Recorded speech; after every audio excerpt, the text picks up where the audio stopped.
I remember that day clearly. It was a sunny Tuesday when I was about to meet Mark's parents for the first time. I was nervous but excited. Mark and I had been dating for 2 years, and he had finally popped the question. I had heard a lot about his parents, but we'd never met. Mark had always described his parents as traditional and a bit old-fashioned. I guess I didn't realize what that meant until I met them. We decided to meet at a local cafe. I arrived first, wearing my favorite blue dress, hoping to make a good impression.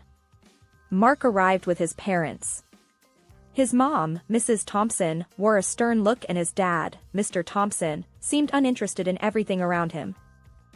"Kate, these are my parents, John and Margaret Thompson," Mark introduced us. "Nice to meet you, Mr. and Mrs. Thompson," I said with a smile. "Likewise," Mrs. Thompson replied, scanning me from head to toe. "Mark tells us you're a lawyer. Where do you work?" I was taken aback by her directness but managed to reply, "At Johnson and Partners, downtown." "And your salary? Must be good, being a lawyer and all," Mr. Thompson chimed in, his tone blunt.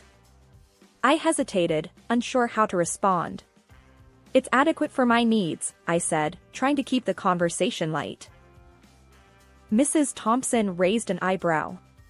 "And where do you plan to live after the wedding?" I glanced at Mark, hoping he'd step in, but he just shrugged. "We're still discussing that," I said. "And your parents, what do they do?" Mr. Thompson asked, his voice almost demanding. "They run a small business," I replied, growing uncomfortable with the interrogation. Mrs. Thompson snorted. "Small business, huh? Let's hope they can contribute decently to the wedding." I felt a knot in my stomach. Mark noticed my discomfort but said nothing.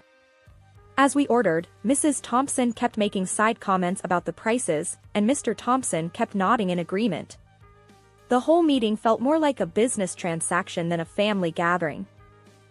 I remember thinking, is this what my future looks like? I tried to shrug off the feeling, telling myself it was just first meeting jitters. But deep down, I knew this was a red flag I couldn't ignore. It didn't take long after that first meeting for Mark's parents to become a constant, unsettling presence in my life. Their calls would come at any hour, disrupting my daily routine. Each ring of the phone started to feel like an intrusion. One evening, just as I was about to leave my office, my phone buzzed. It was Mrs. Thompson. "Kate, dear, I need you to look over some legal papers for us." "It's just a small favor," she said, her voice laced with expectation. I sighed, feeling the weight of her request. "Mrs. Thompson, I'm actually just heading out from work. Can it wait?" "Oh, it's just a quick look." "You can do it, can't you? For family," she pressed. I agreed reluctantly, knowing this was becoming a pattern. The next day, Mr. Thompson called. "Kate, I need help with setting up a new TV. Mark's busy, can you swing by?" Their requests were becoming more frequent and more demanding. I tried talking to Mark about it. "Mark, your parents are calling me all the time. For legal advice, for tech support, for everything," I said, hoping he'd understand. "They're just being friendly, Kate." "They're like that with everyone," Mark replied casually, brushing off my concerns. "But it's too much. They're calling me at work, at odd hours." "I'm feeling overwhelmed," I insisted. "Come on, Kate. They're harmless." "Just trying to bond with you," he said, not meeting my eyes.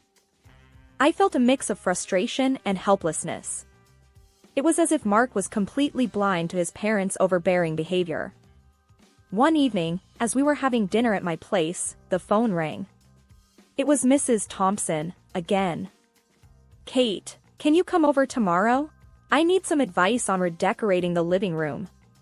"You have such good taste," she said. "Mrs. Thompson, I'm not really an interior designer." I started, but she cut me off. "But you have such a lovely home. I insist." "We'll have lunch," she said, making it sound more like a command than a request. I hung up, feeling trapped. Mark just shrugged and said, "See? They really like you." But to me, it felt more like they were taking advantage of me, and Mark's indifference was only making it worse. I started to wonder if this was what my future with Mark would be like, constantly being at the beck and call of his parents, with no support from him. It was a Friday evening when Mark suggested we go out for dinner with his parents. He chose a fancy restaurant downtown, the kind where you'd think twice before checking the prices on the menu.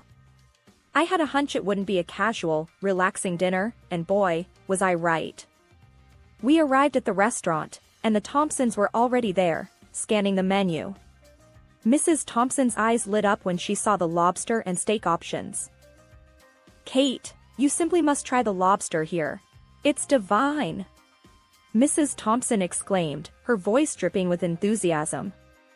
I glanced at the menu and saw the price. It was more than I wanted to spend, but before I could respond, Mr. Thompson chimed in. "Mark told us you're doing well at your firm. Surely, a successful lawyer like you can afford a little splurge now and then," he said, his tone a bit too pointed. Feeling cornered, I smiled weakly and said, "Actually, I was thinking of something lighter, maybe a salad." Mrs. Thompson looked at me as if I had suggested something outrageous. "A salad? Nonsense, you're at one of the best restaurants in town. You must try their specialties." I felt uncomfortable, but decided not to argue. I didn't want to cause a scene. As we were eating, the conversation revolved around Mark and his achievements, with his parents occasionally throwing in a question or two about my work, but not really listening to my answers. Then came the moment of truth, the bill. Mr. Thompson patted his pockets and then looked at his wife with a feigned expression of surprise. "Oh dear, I think I left my wallet at home," he said, his voice a little too calm for someone who'd just dined lavishly on someone else's dime. Mrs. Thompson joined in the charade. "John, how could you be so forgetful? I don't have mine either." I looked at Mark, expecting him to step in, but he just shrugged and mumbled, "I guess I forgot my card too." I couldn't believe it. Were they serious? It was clear this wasn't just forgetfulness. It felt more like a setup. With a sinking feeling, I pulled out my card and handed it to the waiter. Mrs. Thompson smiled sweetly at me. "Thank you, dear.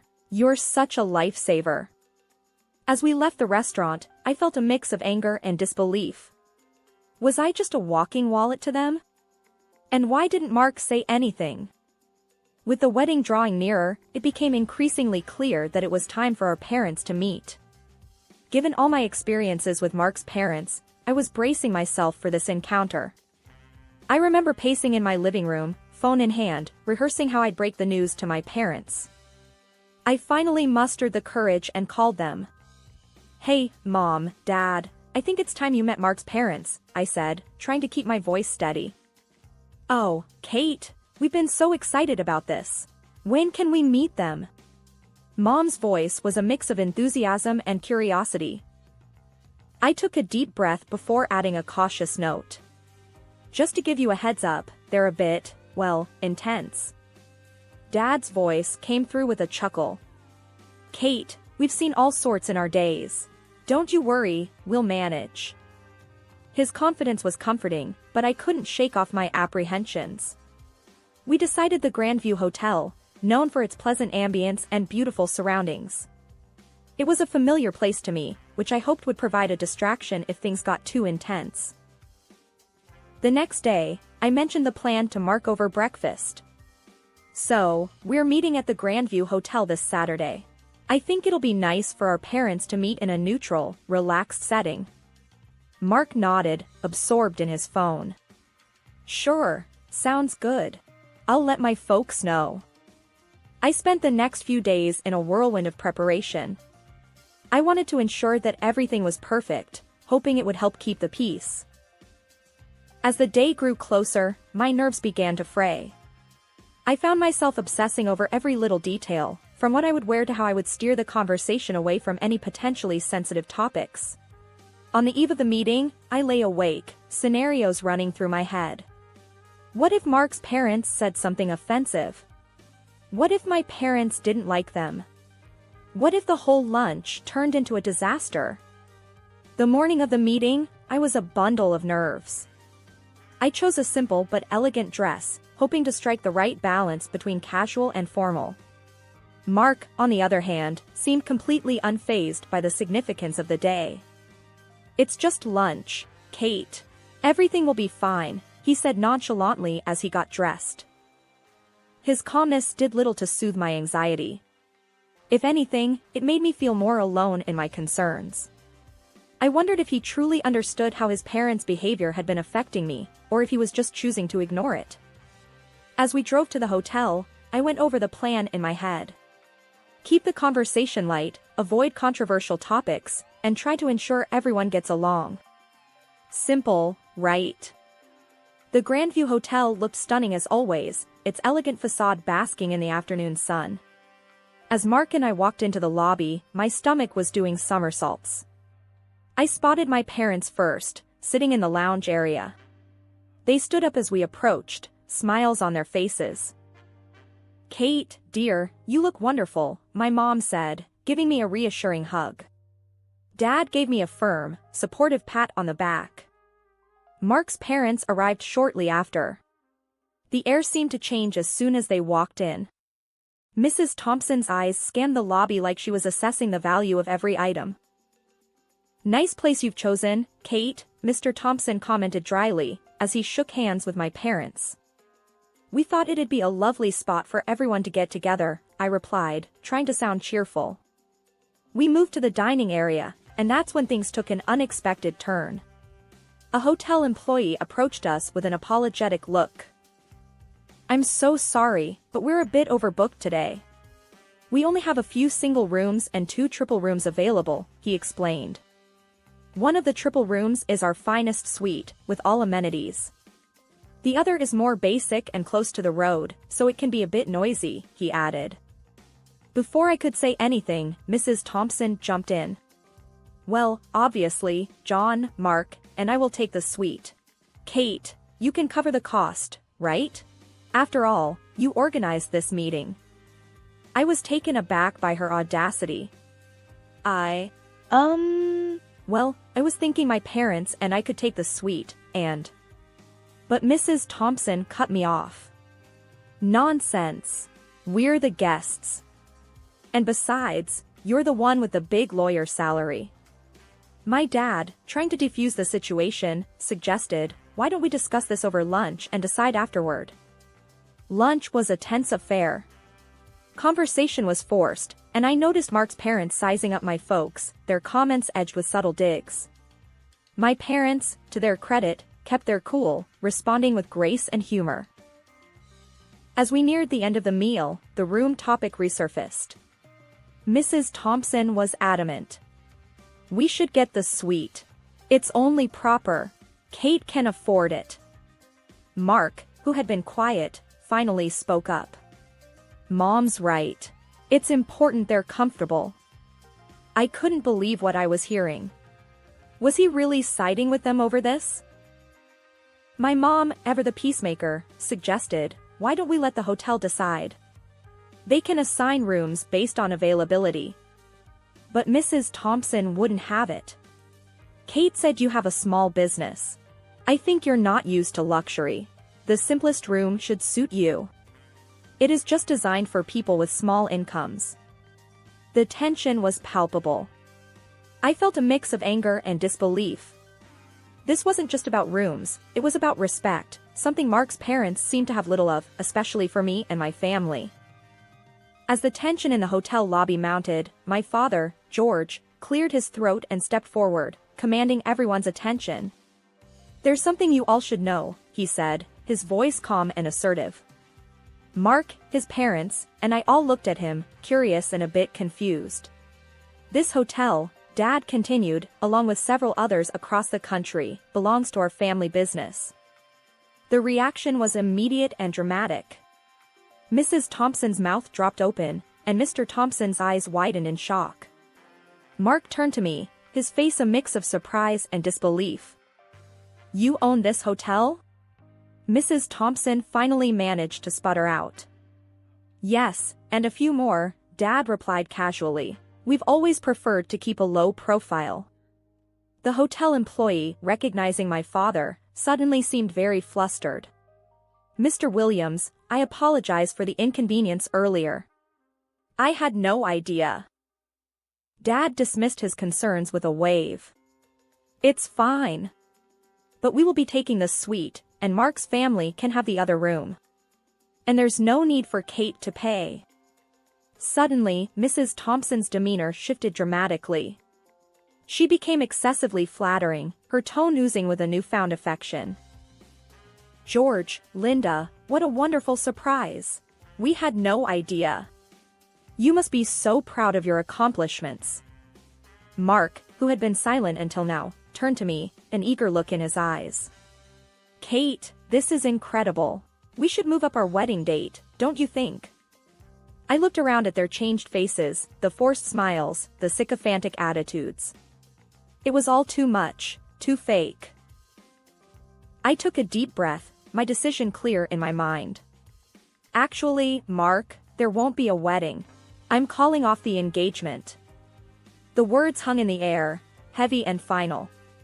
Mrs. Thompson's smile faltered, Mr. Thompson looked stunned, and Mark was speechless. I can't be a part of a family that only values people for their wealth and status, I said, my voice steady despite the turmoil inside. With those words, I turned and walked away, leaving behind the pretense, the expectations, and a future that no longer felt right for me. As I walked away from the hotel, my heart pounding and my mind racing, I heard Mark's footsteps hurrying after me. Kate, wait, please. Let's talk about this, he pleaded, his voice laced with desperation. I stopped and turned to face him, feeling a surge of determination. What is there to talk about, Mark? Your parents' behavior? Your indifference? Before Mark could reply, Mrs. Thompson stormed up to us, her face red with anger. Ungrateful girl. After all we've done for you, she spat out, her words laced with venom. I stared at her in disbelief. Done for me? You've done nothing but disrespect me and my family. Mrs. Thompson's tirade continued, her words becoming more hurtful. Stupid girl. You and your parents think you're better than us, don't you?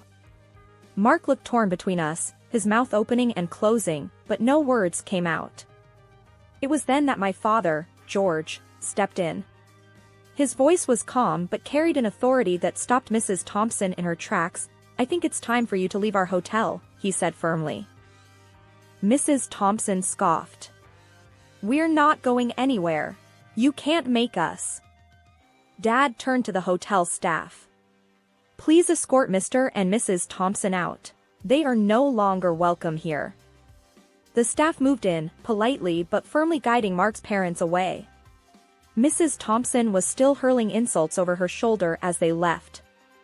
Mark looked at me, a mix of confusion and regret in his eyes. Kate, I'm sorry, I didn't expect. But I cut him off. It's too late for sorry, Mark. Your silence said everything I needed to know. With those final words, I walked away from him, the sound of his mother's angry voice fading into the background. I felt a mix of sadness and relief wash over me. It hurt to end things with Mark, but I knew it was the right decision. As I drove home, the weight of the day's events began to sink in. It was the end of one chapter, but the beginning of another. A chapter where I stood up for myself and refused to settle for anything less than what I deserved. The days following the breakup were a whirlwind of emotions. I oscillated between relief, sadness, and a newfound sense of freedom. The decision to end my engagement with Mark, though painful, felt like the first step towards a future where I respected my own worth. One evening, as I sat on my porch, my mom called. Kate, how are you holding up, sweetheart? Her voice was full of concern. I took a deep breath, watching the sunset paint the sky in shades of orange and pink. I'm doing okay, Mom. It's been hard, but I feel like it was the right decision. You're stronger than you realize, Kate. And we're so proud of you, she said warmly. I smiled, feeling a wave of gratitude for my supportive family. Thanks, Mom. I don't know what I'd do without you and Dad. There was a brief pause before she spoke again. You know, sometimes the end of one thing is just the start of something new. Something better. Her words struck a chord in me. You're right, Mom. This is a chance for a new beginning. In the days that followed, I threw myself into my work and spent time with friends who had been my pillars of strength. Their support was a constant reminder that I wasn't alone. One weekend, while having lunch with my best friend, Sarah, she said, "You know, Kate, I think you did something many wouldn't have the courage to do. You stood up for yourself." I nodded, stirring my coffee. It was tough, but I realized I have to be true to myself. I can't be in a relationship where I'm not valued. Sarah smiled, raising her glass. To new beginnings and self-respect. May this be the start of something wonderful for you. I clinked my glass against hers, feeling a sense of optimism about the future. In the weeks that followed, I found a new sense of independence. I explored hobbies I'd put on the back burner and even started planning a solo trip, something I'd always wanted to do but never had the courage to try. Life after Mark was different, but it was empowering. I realized that being on my own wasn't something to fear, but an opportunity to discover myself and what I truly wanted in life. As I packed my bags for the trip, I felt a thrill of excitement. This was my journey, my path to discovering who I was outside of a relationship. I was moving forward, not with bitterness, but with hope and an open heart, ready to embrace whatever lay ahead.